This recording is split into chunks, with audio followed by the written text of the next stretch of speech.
Okay, what's good, everybody? It's the Tracks. We start off episode 10. In Lost Judgment, Yagami wants to revisit the train station and see if he can find out or find any more clues. So let's dive in.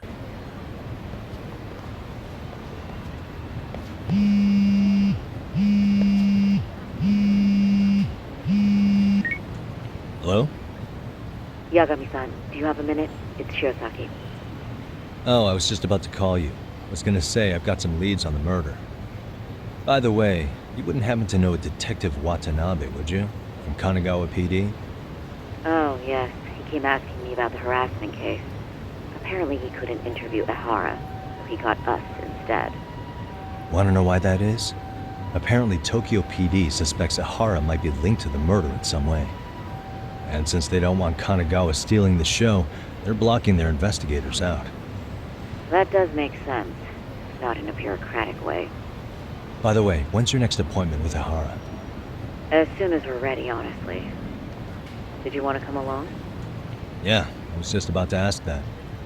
But I'd like to do a bit more research beforehand. I want to know exactly how Ehara's crime played out. Funny you should say that. Toshiro-kun just told me he's going to re-inspect the crime scene tomorrow. He said it'd be best to plot Ehara's movement from Ikebukuro all the way to Shinjuku, where he was caught. No kidding. Then I ought to go with. If that's the case, hold on one sec. Okay. Yagami-san? It's me, Hoshino. I'm stoked to hear you'll be helping me out tomorrow. I'm stoked to be there. Oh, and could you bring the statements from Ehara's arrest with you? It'd be a huge help if you could walk me through what happened on site. You got it. We'll be starting from Ikebukuro Station, so just meet me there tomorrow. Will do. See you then.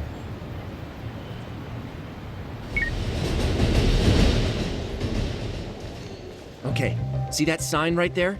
Ehara was leaning on that before the incident. Yep, just like that. He was standing around searching for a victim. Ehara's the man in the cap and sunglasses.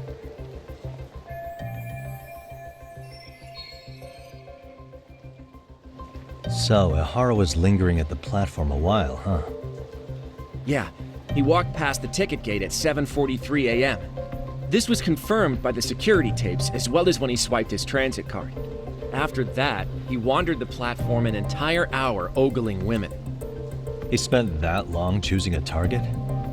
Yeah, sick, isn't it? Then the security camera that caught him would be... that one? That's right.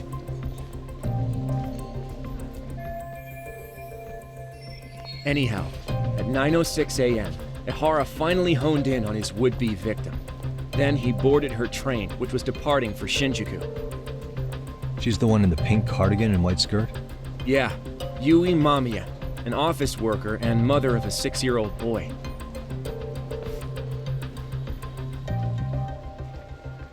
The two of them show up on the train's interior cam as well. According to the victim's statement, Ehara began by rubbing her posterior with the back of his hand. But it didn't stop there. After that, he put his hand up her skirt. Pretty sickening. I'm assuming he targeted someone shy, thinking she wouldn't resist. Makes me angry just thinking about it. The victim stated she was too scared to call for help, meaning she endured this for 6 minutes until the train reached its stop in Shinjuku. Can you send what you just showed me to my phone? Sure.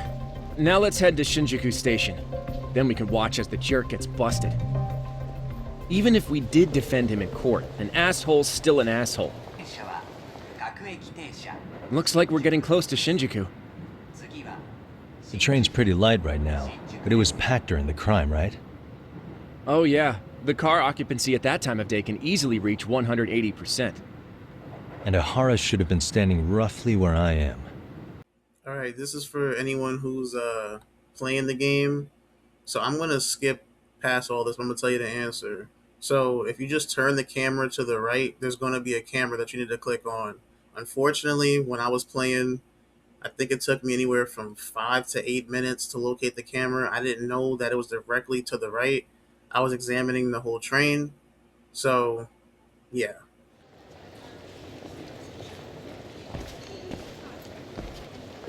Ihara and Mamiya-san both exited the train and got onto the platform here. But right before that, Mamiya-san suddenly grabbed Ihara's wrist and yanked his hand out from under her skirt. That's when she got a good look at her assailant. So without a doubt, she saw it was him. Yes, and there were also traces of her garments on his hand during evidence analysis. Anyway, after being grabbed, Ihara wrenched himself free and took off at a sprint. See, here he gets off the train and bolts across the platform. And Mamiya-san chases after him, asking people around her for help. This is what they kept looping on TV. Yeah. And honestly, with all this evidentiary footage, defending him in court was a lost cause. Was there any security footage that wasn't aired on TV? Sure, take a look around you. There's more than just one camera pointed at us. They're practically everywhere. Oh, yeah. As for what I was saying earlier, Ihara was finally tackled right in front of those stairs. Oh, right. I have a diagram of the platform to show you. So Ihara gets off the train here, and then gets apprehended here. How far apart is that? Roughly 100 meters. Both he and the victim were weaving their way through the crowd. The whole scene was very chaotic. Even after Ihara was caught, the train was stalled 20 minutes until the area was deemed safe. Hey, you think we could get the positions of all these cameras and where they're pointing penciled in? Good idea. Let's check each camera's position as we walk over to where Ihara was detained. If you get stuck here, I already have a guide video up, so you don't got to worry about that. For everybody else, I'm going to edit this part out. So this was the general situation when Ihara committed his crime. What do you think, Yagami-san? Anything of note? Do you think Ihara and Mamiya-san were riding the train pretty frequently? Oh yeah, Mamiya-san commuted by train. She was here every weekday.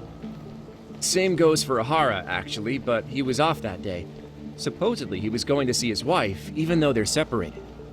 Did he ever say why he wandered around the platform for an hour? He said the thought of his wife had him flustered and he couldn't force himself to board the train. He always had an excuse ready for anything you asked him, including the harassment charges. He pled not guilty, but the evidence said otherwise. There wasn't a single argument we could make in court to establish reasonable doubt. Safe to say he did it. But on the same day, he knew his son's bully would be murdered in Ijincho. Pretty clear it wasn't a spontaneous need to grab some ass. I agree. It's almost like all the commotion around the harassment might have been planned out. Maybe everything was, even down to getting captured. Yeah. He really played everyone by turning harassment into an alibi for murder. No matter how much evidence points to him as a killer, he can deny it with complete immunity. This is getting crazier by the minute. At the very least, he had something to do with it. Some connection. But I can't imagine he'll talk. Whatever his plan is, it's pretty clear Ihara is committed. To what? Getting revenge for his son? I think so. Who do you think his accomplices could be? Ihara's a veteran cop. Think maybe he knows how to hire an actual assassin? If so, he could have just paid for his revenge, right? Sure. But assassins cost an arm and a leg. He wasn't rich before all this, was he? No. He barely scraped up enough to cover his lawsuit against the school. Thought so.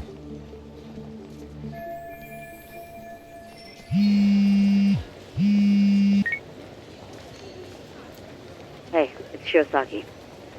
What's up, Sari-san? I'm scheduling an interview with Ihara tomorrow at the Tokyo Detention Center. We'll take a taxi from Genda's if that all works for you. Sounds good. But I need to head back to Ijincho for now. Something you forgot to do? Yeah. It involves Ihara's motive, which would be without a doubt his son's suicide. So I want to confirm if Mikoshiba really bullied the kid. And the best person to ask happens to be down in Ijincho. All right. Then I'll let you get to it. Cool. Then I'll see you tomorrow.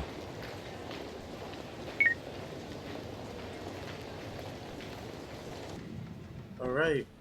Let's see if she's gonna talk to us today.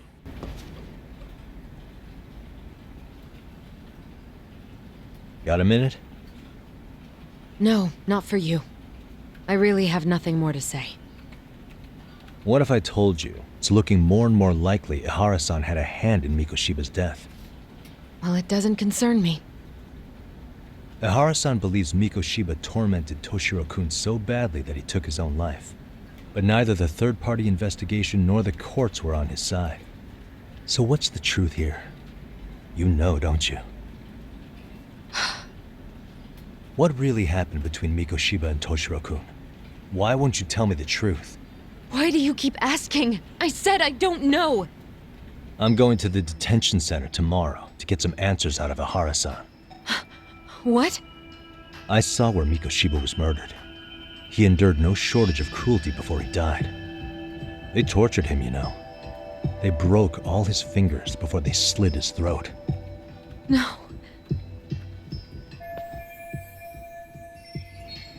And somehow Ihara-san knew Mikoshiba would be killed on the day he got caught for groping.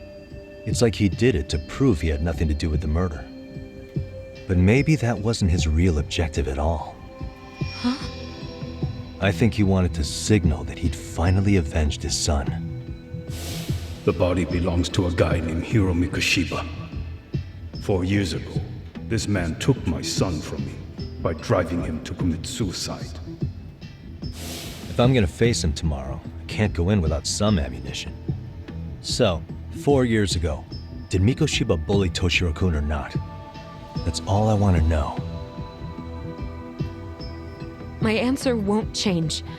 There's no evidence Mikoshiba-kun did anything wrong. Are you sure about that? Take a look at this. That's...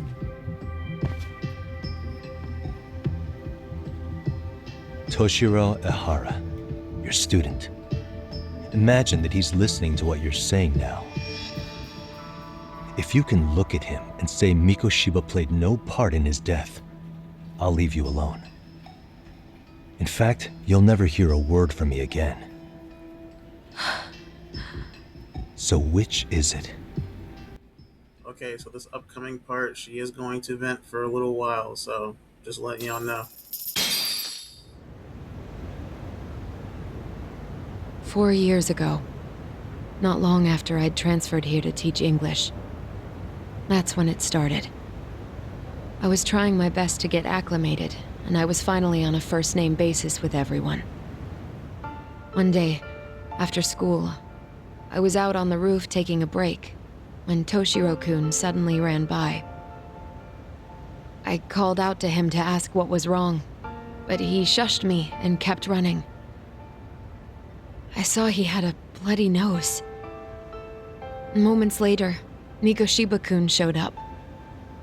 He was looking for him. I told him I hadn't seen him.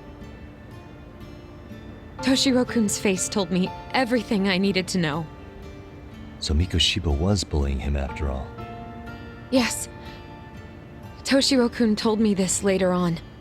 Whenever he'd leave school with Mikoshiba-kun and his friends, they'd force him to hand over money. At first, they'd try to pass it off as a joke. They said since he lowered the class average on tests, he ought to buy them all drinks as an apology. And Mikoshiba-kun, he was having too much fun with it to stop. He started offering tutoring sessions to Toshiro-kun, only so he and his crew could extract their tuition from him.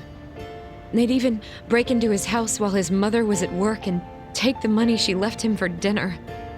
And if he couldn't pay, they'd beat him up at school or make him grovel in the bathroom. Didn't anybody see what was really happening? The teachers either saw nothing or turned a blind eye. Few students knew about it, though. Anyway, I ended up relaying everything Toshiro-kun had told me to those boys' homeroom teacher. Mind you, this teacher had tenure, title, and years of experience under his belt. Do you know what he told me? He said not to cause a commotion because those boys were about to graduate. Why does that not surprise me? To be honest, it was hard to paint such an outwardly model student in a negative light. There was also no hard evidence to support Toshiro-kun's story. But someone still should have stepped in to help. If only I'd understood that at the time. You tried. The only thing I tried was to keep an eye out for him, making sure he wasn't alone, things like that. But unfortunately, that wasn't good enough. On the first morning of the 3rd trimester, Toshiro-kun tied a towel to his doorknob and hung himself in his room. And that's when you confronted Mikoshiba, right? You asked him point blank if he'd bullied him. I did.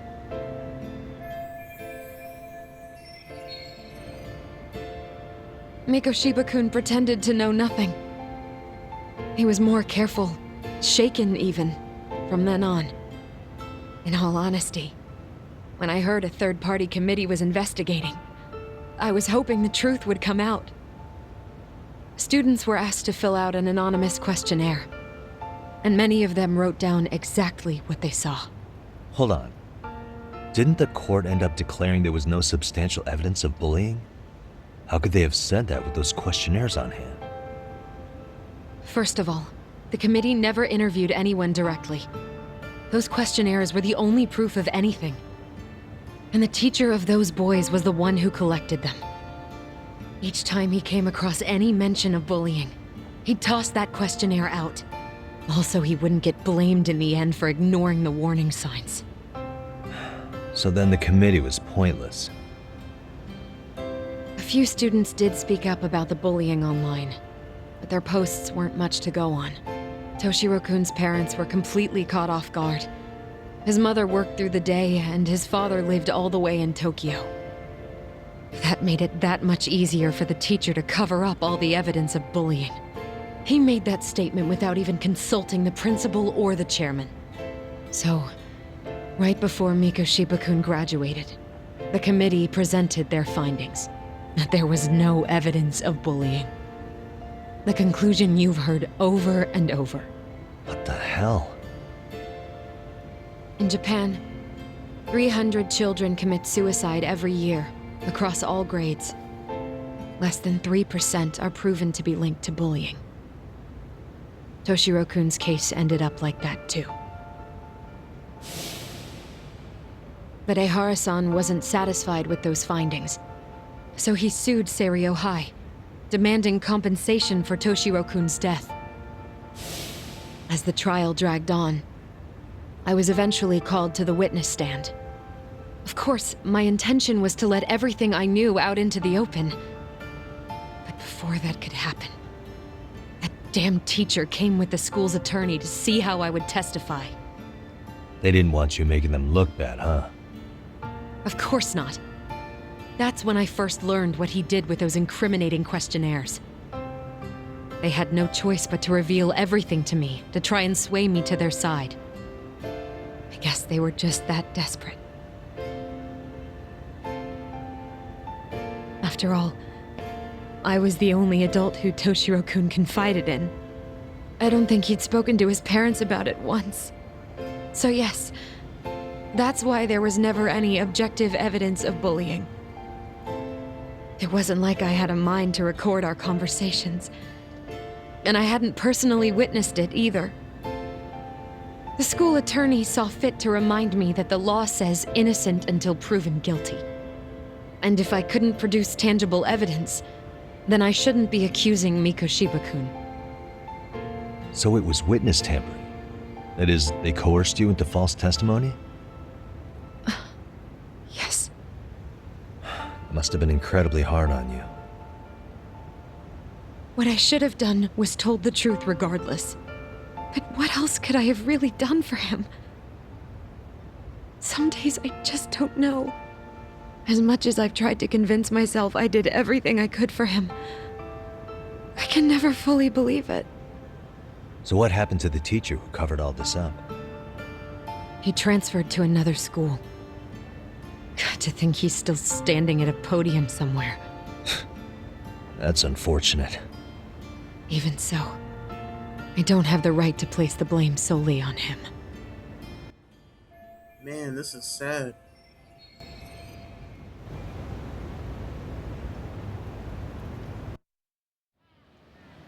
Maybe, but in that case, Mikoshiba's bullying of Toshiro, or those questionnaires getting discarded.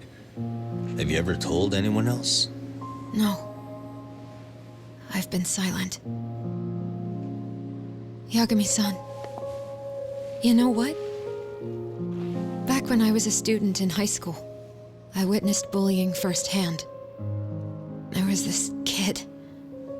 My classmates pushed him too far. And one day he just jumped off the roof. Off the roof? By some miracle, he survived the fall. And he's been in a coma for the last 13 years. Nobody knows if he'll ever wake up.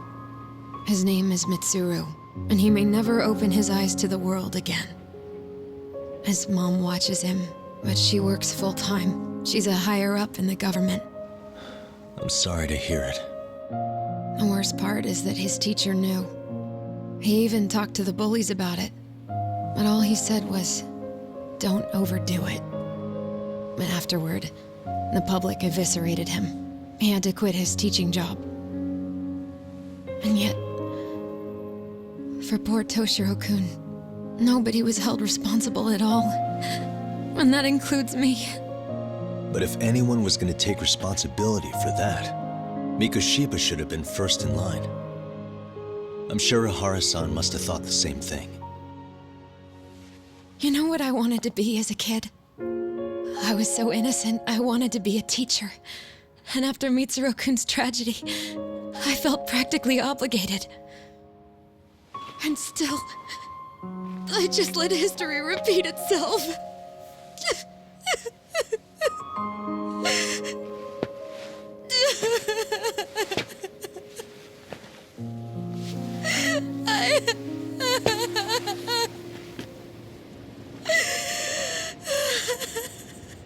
That is the end for episode 10 for Lost Judgment. Thank you everybody for watching. I'll see you in episode 11.